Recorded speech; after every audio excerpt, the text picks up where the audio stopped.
ទី55យើងចង់ឲ្យដាក់រូបបង្ហាញរូបមែនតែនអញ្ចឹងណាបាទដោយសារវីដេអូនេះយើងអត់បានដាក់រូបទេអញ្ចឹងយើងចង់ដាក់រូបយើងធ្វើមិនចុចលើពី image មកលោកគ្រូអាច select បានអញ្ចឹងខ្ញុំអត់ចង់ឲ្យចេញជាប្រភេទប៊ូតុងទេឬក៏ poster ទេអញ្ចឹងយើងអាចឆ្នៃបានអញ្ចឹងណាបាទឥឡូវខ្ញុំដាក់ជាប្រភេទប៊ូតុងម្ដងចុះកុំឲ្យវាចេញដដែលឬក៏ poster ក៏បានឲ្យវាបង្ហាញបាទហើយលោកគ្រូចុចពាក្យថា image នេះហើយត្រូវការពីររូប select ទាំងពីរមក select ទាំងពីរបានអត់ select ម្ដងបានមួយណាបាទបានមួយបាទ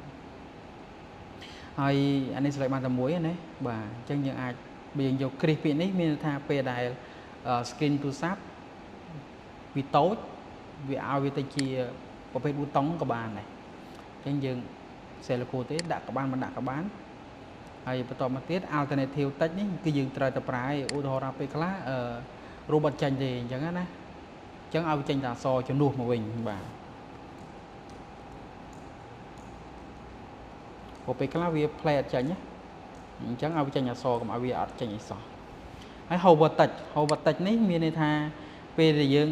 យកម៉ៅរបស់យើងទៅដាក់លើ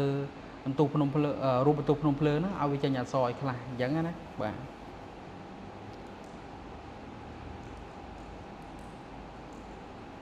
នៅប្រទេសអីយើងទៅឧទាហរណ៍ចាបើហ្នឹងលោកគ្រូអាចបញ្យល់បានទៀតអញ្ចឹងចុចពាក្យដានមកគឺវាចេញជាទម្រង់បែបនេះអញ្ចឹងអាចអូសតាណាក៏បានដែរបាទអញ្ចឹងជាមួយខ្ញុំ play បាទអញ្ចឹងនាទីទី55ខ្ញុំអូសវីដេអូរបស់ខ្ញុំកាន់នេះក៏បាន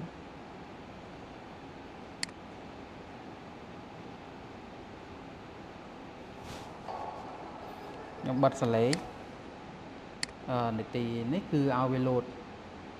រូបបន្ទប់ភ្នំភ្លើងមកពេលយើងអាច hover ពីលើ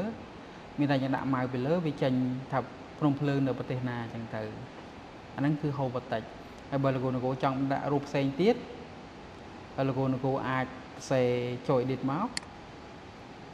យើងអាចនេះចុចលើ image ហ្នឹងមួយទៀតមកណានេះចុចលើ image ហ្នឹងមកយើងអាច add បន្ទប់ភ្នំភ្លើងឬក៏រូបភាពបន្ថែមមកទៀតមកនេះដាក់ចេះបាទរូបភាពកំអែភ្នំភ្លើងអញ្ចឹងណាហើយកន្លែងនេះលោកគ្រូអាចផ្សេងមកថាកំអែភ្នំភ្លើងអញ្ចឹងមកពាក្យថាកំអែភ្នំភ្លើងគឺវាតទៅនឹង alternative text នេះពេលខ្លះរូបភាព play អត់កើតឬក៏រូបភាពបរហាត់កើតទើបពាក្យថាកំអែភ្នំភ្លើងនេះវាចេញមកអញ្ចឹងណាបាទ